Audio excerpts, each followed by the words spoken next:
sufren violencia de género.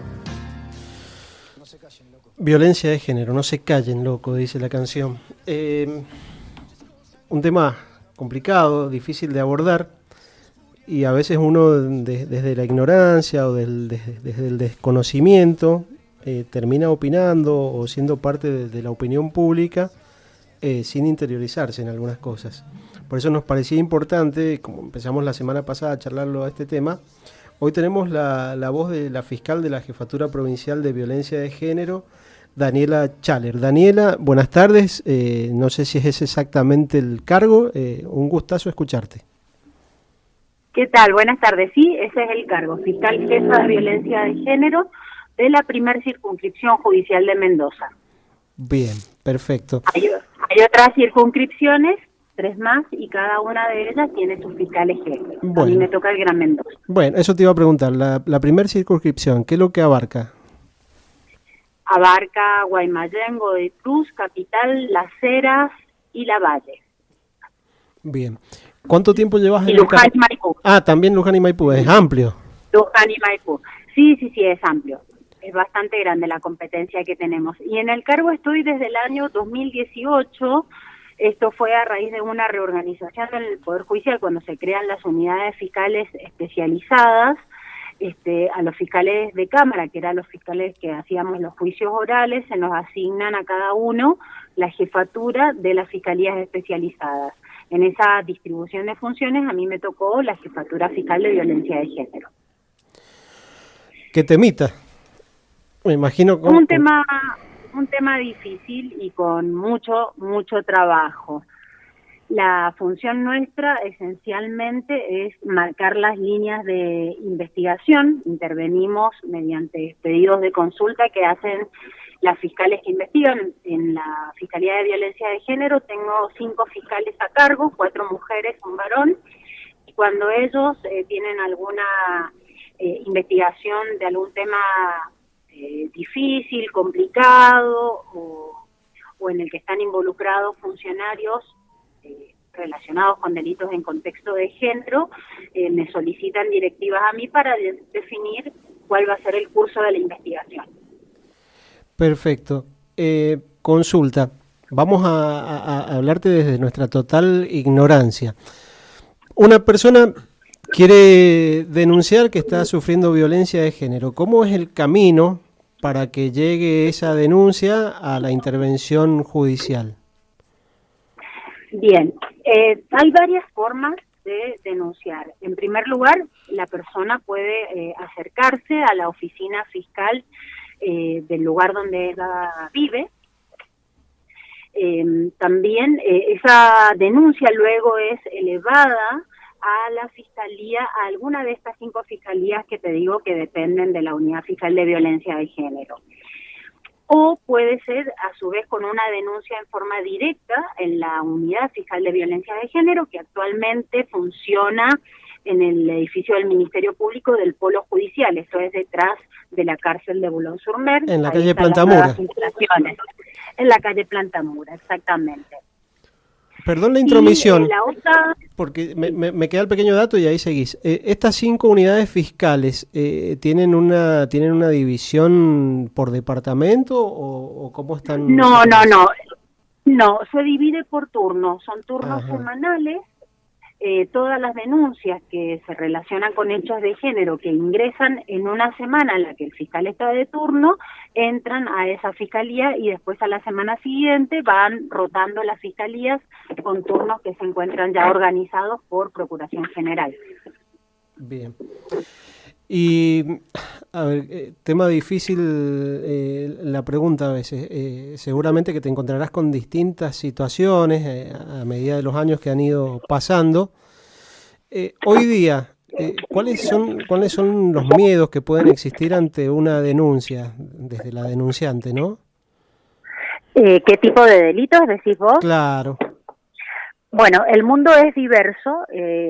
Cualquier delito podría llegar a ser cometido en un contexto de violencia de género. Los más comunes que tenemos nosotros son los de delitos de lesiones, ya sean lesiones leves, graves o agravadas, amenazas, coacciones, delitos económicos que se dan también en un contexto de violencia de género, como por ejemplo el incumplimiento de la cuota alimentaria, de los deberes de asistencia familiar del varón respecto tanto de la mujer como de los hijos. Eso también puede ser, es un tipo de violencia de género, que es la violencia económica. Hay otro delito que es el más grave de todos, que es el femicidio, que lo investiga la Unidad Fiscal de Homicidios, en ese caso. Es el único delito de género que queda excluida de la competencia nuestra, por una cuestión de organización simplemente de la Fiscalía y de recursos, porque ellos trabajan de manera unada con la Dirección de Investigaciones, con el Departamento de Homicidios y Búsqueda de Personas, entonces tienen ya como toda la estructura armada para investigar esos delitos. Yo me supongo que debe haber más actores, más actrices en este cuadro tan grande que es justamente el de la violencia de género. Mi pregunta va en decir, por ahí esto que decías vos, muchas veces el incumplimiento de la cuestión económica, de lo que tienen que darle el papá o la mamá al chico o a la chica y no lo hacen. ¿Hace que intervengan algunas personas mediadoras? Mira, la mediación está prohibida en lo que es violencia de género. Una cosa es que quizá la mujer pueda reclamarlo en la justicia de familia y quizás se pueda hacer algún tipo de mediación ahí para obtener ese el pago de la cuota, que es lo que a ella le interesa en definitiva, sin necesidad de que haya una denuncia penal. Y no siempre un mero incumplimiento va a constituir lo que es un delito de violencia de género, porque puede ser que el hombre, por ejemplo, se haya atrasado en una cuota, porque justo perdió el trabajo. Eso no quiere decir que haya ahí un caso de violencia de género. Hay que analizar las circunstancias de cada caso. Se da más que nada cuando la mujer es sometida a un peregrinar en la justicia para poder cobrar esa plata. Cuando la mujer va, lo reclama, el hombre se compromete a pagarlo y después no lo paga, entonces la mujer tiene que volver a reclamar y se da como un circuito en donde la mujer se encuentra totalmente inmersa en en el sistema y que en definitiva no obtiene ninguna decisión favorable. Por eso, como vos bien decías, esto de actores y actrices dentro de esta temática de género, no solo es víctima la mujer, porque en definitiva quien sufre también consecuencia de esto son los hijos, como por ejemplo en los casos de violencia económica, o por ejemplo en el delito más grave, en el femicidio, son víctimas directas los niños que pierden a su mamá por parte de manos del agresor, que generalmente es la pareja, expareja, el cónyuge, que también los niños quedan sin papá, porque o el papá en muchos casos se suicida o en otros casos va preso, queda detenido con un delito que tiene una pena de prisión perpetua. Entonces, ellos también son víctimas de la violencia de género, los niños, los menores. Recién decías justamente que hay distintos delitos y seguramente al haber distintos delitos hay distintas penas. Me supongo que Sí. en todos el inicio es justamente la prohibición de acercamiento que muchas veces escuchamos, ¿no? La prohibición de acercamiento no es una pena. Uh-huh. Puede ser impuesta como condición en el marco de muchas situaciones. Por ejemplo, lo que en la justicia penal nosotros lo utilizamos muchas veces como condición al momento de ordenar la libertad de una persona, de un agresor. Supongamos, se le otorga la libertad bajo la condición de que no se acerque a la mujer, como una condición de mantenimiento de libertad. Eso lo hacemos desde la justicia penal en los primeros momentos de la investigación. Cuando la causa llega a juicio y supongamos que la persona va a recibir una pena en suspenso, el agresor, porque no tiene alguna otra condena anterior y porque el delito que se le atribuye tiene una pena que no supera los 3 años de prisión, que son los casos en donde se puede imponer en suspenso, se solicita en la mayoría de los casos como condición, como regla de conducta, que se le imponga también esa prohibición de acercamiento. Cuando esa prohibición de acercamiento es impuesta por el juez de familia, el incumplimiento de esa prohibición de acercamiento da lugar a otro delito, que es el de desobediencia. Bien. En ese caso se forma una nueva causa penal por el delito de desobediencia. Daniela, Pero sí, perdón. no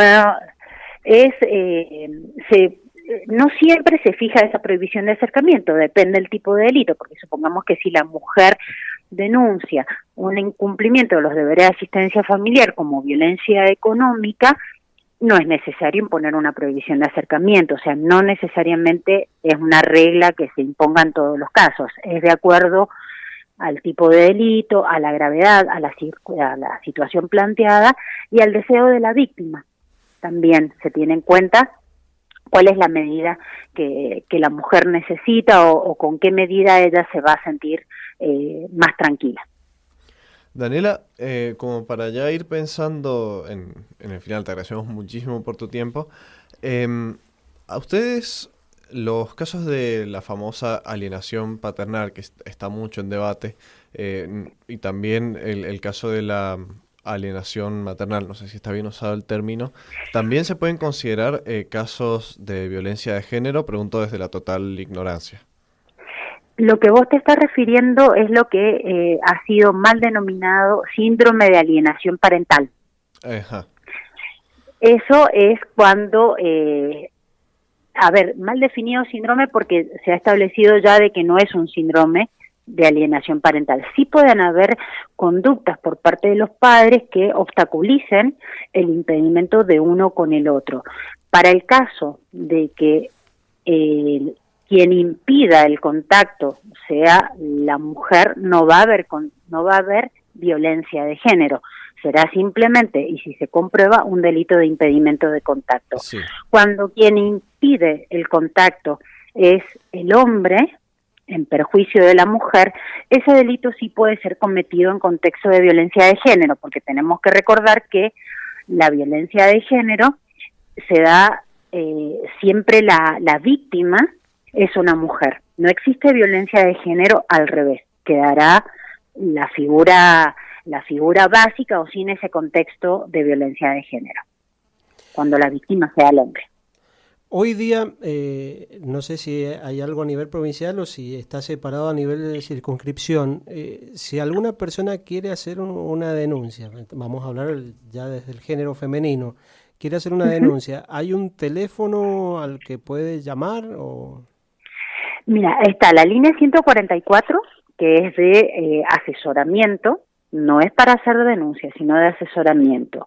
Cuando se está ante un hecho de urgencia, por ejemplo, que la mujer está siendo agredida, que el sujeto está intentando ingresar a la casa o que la está amenazando desde la calle, o sea, es una situación en donde ella está en peligro, tiene que llamar inmediatamente al 911, que acude en auxilio de la víctima y ahí se inician las actuaciones.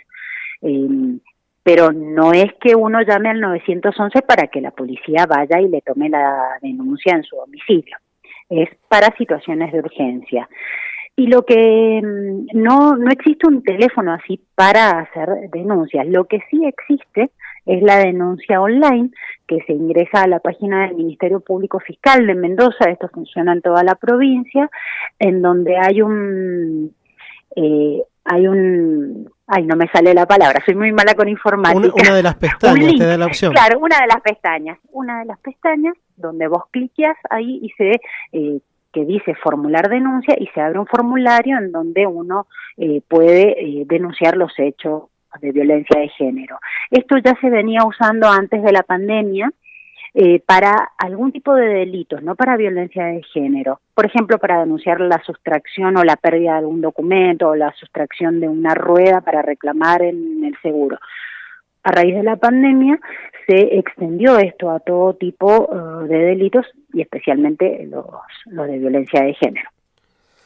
Daniela, te agradecemos un montón. La verdad que tendríamos 1 hora y media de programa haciéndote un montón de preguntas. Seguramente queda la conversación, la comunicación abierta para poder seguir charlando en otro momento, si te parece. Perfecto, cuando gusten. Bueno, Cuando gusten. te agradecemos un montón. Bueno, de nada, que estén muy bien. Buenas tardes. Buenas tardes. Hasta luego. Hasta luego. Voz oficial desde el Poder Judicial, la fiscal de la primera circunscripción.